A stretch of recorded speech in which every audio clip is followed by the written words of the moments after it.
welcome to Boulder County Tonight. My name's Andy Up. I'm the host of the show. Today I'm in this outfit, my infirmed clothing, because I just had my hand surgery, and I'm quite high on pain pills.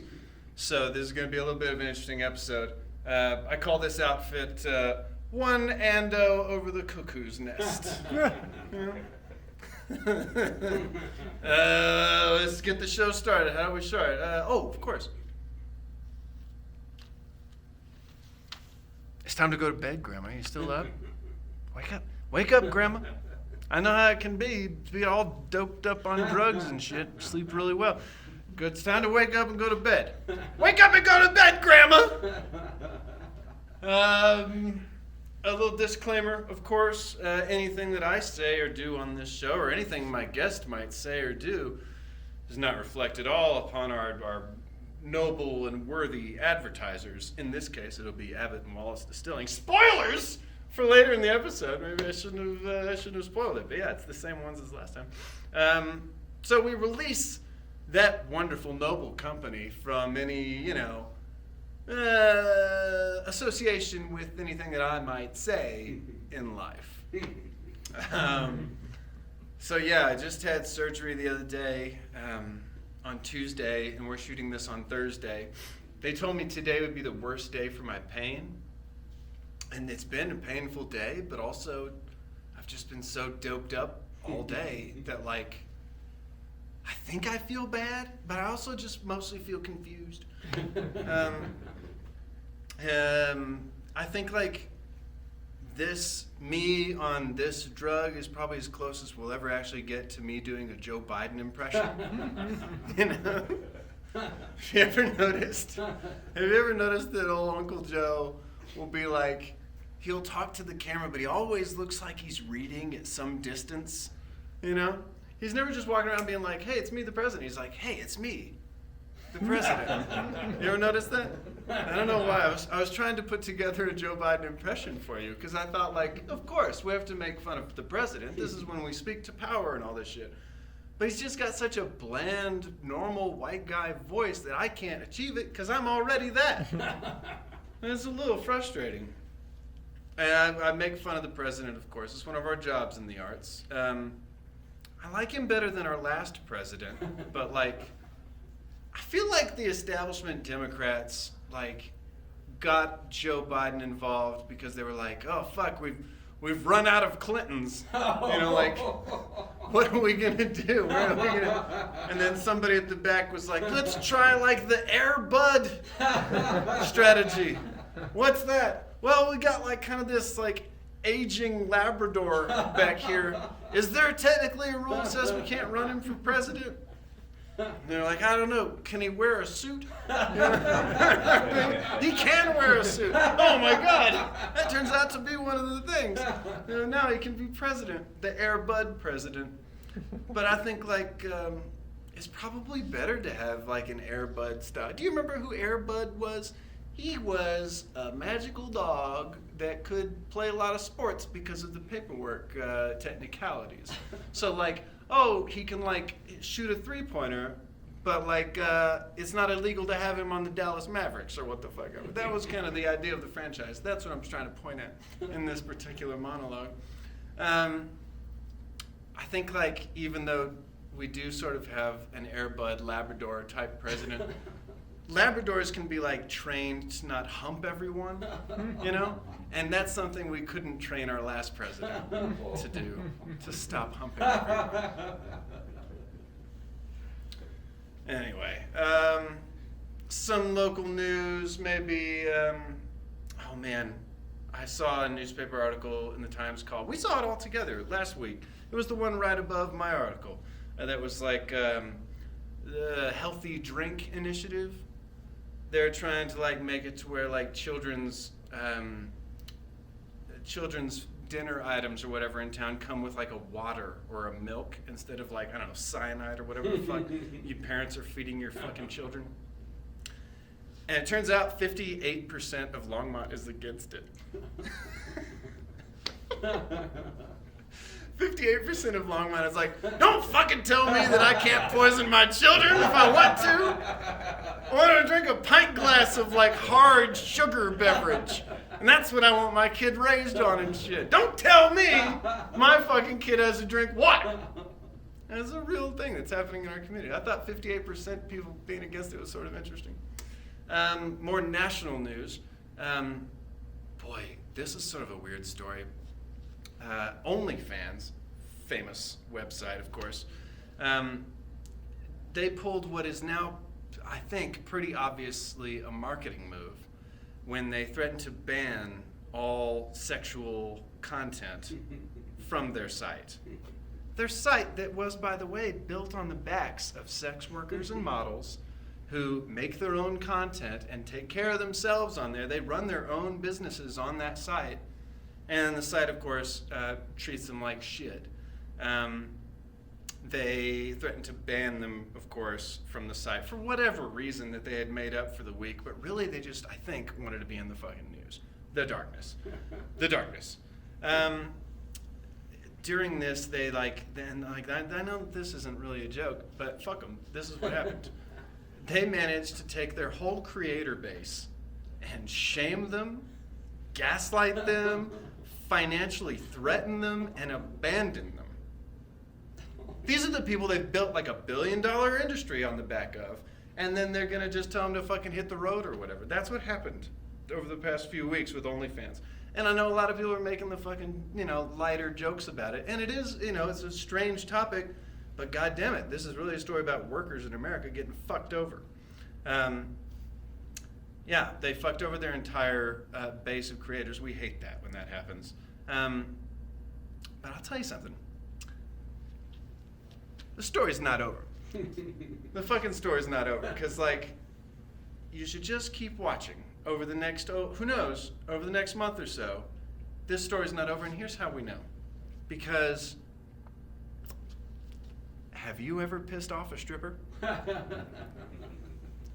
These people just pissed off all the strippers. Very powerful people. You don't want to piss off a stripper. That's what these people did. They're about to be in such fucking trouble. OnlyFans is going to go out of business anyway now. And so, we'll laugh kind of our dark laughter at that company because they, fuckers, evil capitalists, not helping us. I was so crushed when I fucking heard that they might ban sexual content from OnlyFans, because to me it was like, god damn it, during hard times, do we need to see the death of the last good thing? You know what I mean? I have an OnlyFans budget myself, okay? I have a lot of friends who are sex workers and models, and I subscribe to my friends, because I'm a great friend, and I love nudity, and I love freedom. And that site was the perfect place where it was blending, right? But fuck them. Fuck that OnlyFans bullshit. We're not really supporting them. Not a sponsor. We wouldn't accept them as a sponsor. However, if you do have an account for an erotic company and you would like to sponsor the show, we'll accept you as a sponsor, of course, because we believe in your honest, noble work. Here's how you know it's fucking hard work to be a model or a sex worker on OnlyFans. Because you at home, you have trouble looking good in a fucking selfie. Do you know how hard this other fucking job is? It's hard. You can't figure out the angle on your face. What's the good angle of your fucking face? You know what these people are trying to get angles of? It's actually a much more difficult job than I think you might be giving it credit for. Just some thoughts there. This episode is brought to you so happily by our good friends over at Abbott and Wallace Distilling. The place that I have to sort of keep away from for the next few days while I'm on these hardcore drugs, because if I were to visit them and have a drink, I would, as my doctor tells me, I would surely die. But we can still talk about them because you would not die if you went there. Abbott and Wallace Distilling, they're at 350 Terry Street here in Longmont. Their phone number, 720-545-2017. That's in case you want to call them up and be friends. But you should definitely show up there. They've got cocktails and mocktails and things to eat. I don't really good at numbering things, I guess, this week. They've got live music and comedy and tastings. They're a whiskey and rum distillery. This is their product here. See this? Look how beautiful. This is my favorite drink they make. That's their Amaro Spritz. And there's their Caribbean Queen. And there's the Gin and Tonic. All wonderful products that you would definitely appreciate, unless you're a fucking asshole. So do go visit our friends at Abbott and Wallace Distilling. They're great community supporters. They do lots of great events outside their place. So don't miss out. Do check on that.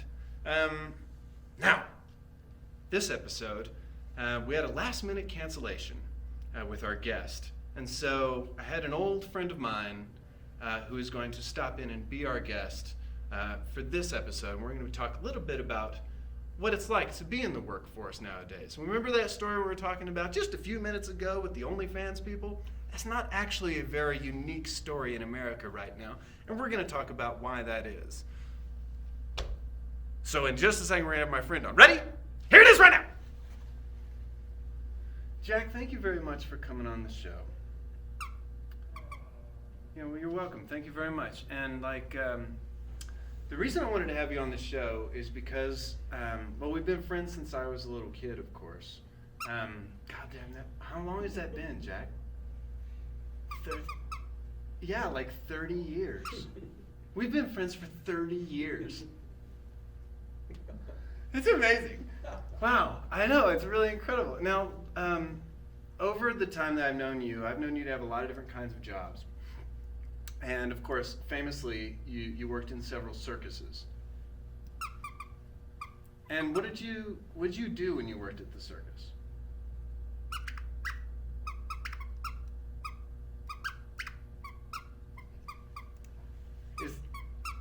Is that like an everyday kind of thing, or was that more like sometimes you would be cleaning up and whatnot, or was that really your whole job? Let me ask you this, because famously, and I don't want to talk badly about circus companies that I don't know or whatever, but historically lots of circus companies have mistreated their animals. Did you ever see anything like that? Yeah. Really? Oh, sorry to hear that, Jack. Really? Could you elaborate on that at all?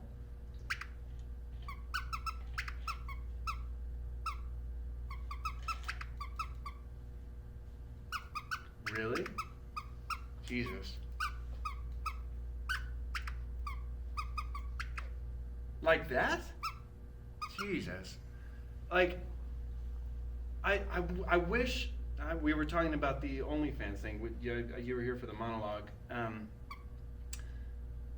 That OnlyFans story is so much a story about a company having an abusive relationship with its workers. Don't you agree? Another company that is famously mistreating of its workers, of course, is Amazon. Yeah, and I know that you would never work for Amazon, but they famously mistreat their people. And as an example, when you worked at the circus, which was mistreating you and abusing you, you were saying that you did still get bathroom breaks, isn't that right? Did you know that Amazon employees often their day is so structured and under such time constraints that they're having to piss in bottles and shit in bags? I know, yes. It's incredibly off-putting but also yes, exactly. It is like a dark mark on the reputation of America. I agree. What do you mean?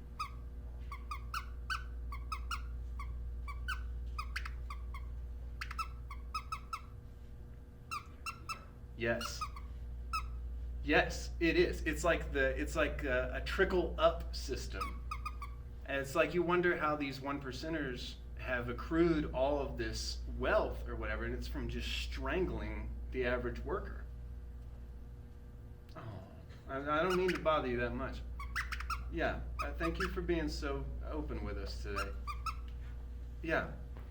Is there, as someone who has dealt with that kind of treatment from a boss, how would you feel if you knew that your asshole boss, the ringleader, let's say, at the circus that was mistreating you, how would you feel if they were one of the richest motherfuckers in the world and spent that money instead of, like, you know, fixing homelessness or even just affordable housing for the world? How would you feel if they instead spent all that money on like a 15-minute ride in outer space? Yeah, I know what you mean. Yeah, because like, it's incredible how even in TV, somebody like Jeff Bezos is still treated like some kind of an American hero when really they're more like a fucking economic pirate. Yeah. Yes, I completely agree, and I wish I would have said it that way. Well, what do you see from where you are? Because you're like an old friend of mine. You're a very intelligent monkey. Is there an answer for us looking forward? Is there a way to get out from under this kind of weird capitalist oppression?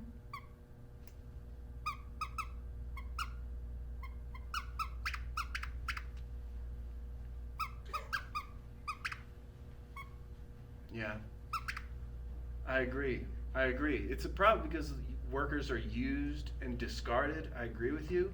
And I agree with when you say that workers feel trapped in a system that is built to abuse them. I had another friend who worked at a circus, and I remember him talking about like how they would sometimes hurt the animals. These other people would hurt the animals. But I wish that it sounded like more of a. I wish it didn't seem so much like these other jobs where humans, of course, are being treated much the same way.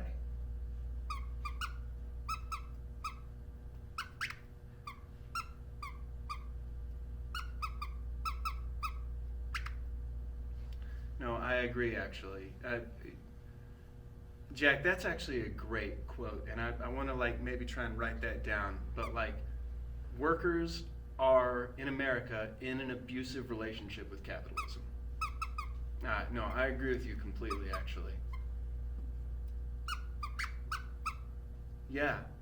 No, and I feel like trapped by it, of course, because like I'm in the same position that a lot of these OnlyFans people are in, where like I found the way that I can make money and the way that I can kind of like subvert the system, right? And still pay my rent, even though everything seems built against me to be able to do that, especially in the arts. Being in the arts is not that much different than being a model or a sex worker, of course. It's you're selling some level of your vulnerability, of course.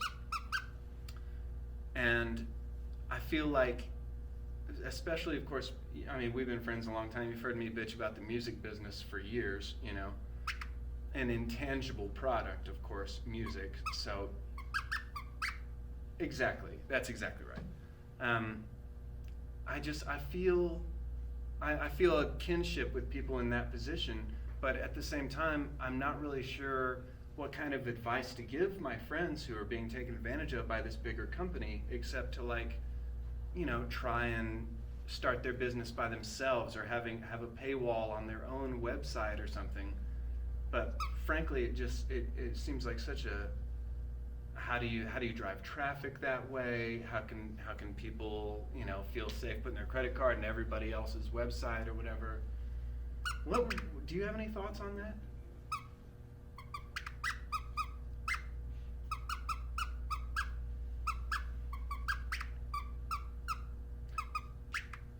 No, I agree, because Americans shouldn't be treated like animals at an abusive circus.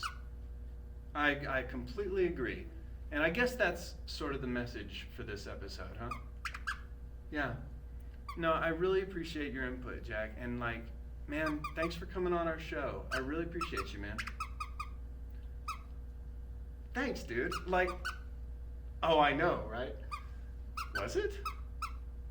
I didn't notice. Okay, well, I'm sorry. I'll I'll wear different pants next time. I'm sorry. I didn't mean to offend you. No, thank you very much. Jack, you're such a pleasure to have on. Thank you for your great insight on this topic, man, because I feel like a lot of Americans out there are feeling trapped and feeling treated like less than human. And even our friend Jack here, of course, deserves to be respected and listened to. I mean, like, you can't take a kitten out in the street and strangle it, you know what I mean? That's because even animals have fucking rights, you know? But a lot of these workers are being treated some other way. I know. Yeah, in I think the first episode of this show, I made the joke that American billionaires are going off into outer space because it's one of the few places that a guillotine is ineffective. It's because of shit like this. I'm not saying we should guillotine all the rich people. Yeah, but I know you're a little bit more radical than I am about it. I mean, a taser is not the same as a guillotine, is it? You know what I think? That's a good point, Jack. What do you think would be an appropriate punishment? Because we don't want to, like, really be violent for these people. We definitely want to, like, fix the economic problem that they've started. But what would maybe be something else we could do? I hadn't thought of that. Because tarring and feathering is actually not violent, really. And it's not like a permanent thing. But it would be effective for people like Jeff Bezos or maybe like Elon Musk or somebody like that. People who are like perhaps bad guys, possible villains. Jesus, did you hear about Elon Musk and his like robot army he's building? That's bothersome, isn't it? I know, I don't mean to get us off topic. You're right. Thank you very much for coming on the show. I really appreciate you, and we'll hang out soon, all right? Thank you very much for coming on. All right. Thank you very much for watching, ladies and gentlemen, and other folks out there. I really appreciate you. I hope that if you have friends that are working these jobs that seem like they're being taken advantage of and whatnot, I hope that you can really be there for them, because I'm not sure that the system is going to help us fix that problem anytime soon. But I hope you have a great night. Have yourself a drink on my behalf, because I can't, or I will surely die, you know? Have you heard about this? I'm on all the drugs. Yeah. Well, we'll see you again soon. Thank you very much for watching Boulder County Tonight. Good episode. Thank you, gentlemen. Thank you very much. Jack, you're the best, man. Yeah, Jack, you're the man. Great show. Powerful voice, dude. Yeah, thanks a lot, Jack. Thank you, See Jack. ya.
Jackie boy. Just checking in on you. How you doing? Yeah? Hey, sure, 'cause like, I know we've been friends a long time, and I know I came home all depressed and eating like shit and not taking care of myself, feeling down. Yeah, I wondered. Yeah, well, that's what friends are for, right? Well, listen, I know that it's painful to talk about your trauma, and talking about ways that we're all being abused by this broken system. I want you to know that I really appreciate your willingness to talk about that stuff, and I really appreciate that you're willing to use your trauma to try and help heal the world. I just think, like, I really respect the work you've done about it and how much you care about other people. Thank you for being willing to be vulnerable with me on my show. I just love you. I really appreciate you. You know, the people around you that know you, love you and value you. And these fucking billionaire boss assholes, they don't value you because they don't know you. And they're so disconnected from humanity. Fuck, they probably don't have any real friends in the world. I just want you to know I love you and I'm here for you, you know? And I really appreciate you being on the show. Hey, you want to get some lunch tomorrow? Yeah? Yeah, we can go there. We can get some pizza. Let's not say the name of the place because, you know, they haven't paid to be an advertiser or anything like that. So, you know, we don't want to ruin our scam. Yeah, well, I'll come pick you up tomorrow, man. That's right. Well, I love you, Jack. Thank you so much for being on my show. And I just want you to, like, relax tonight. And, I don't know, just for tonight, maybe sort of let the worries of the world that we talked about today sort of melt off your shoulders and get some sleep, okay, buddy? I love you. I'll talk to you again soon. I'll see you tomorrow around noon. All right, bye-bye, buddy. I'll see you soon.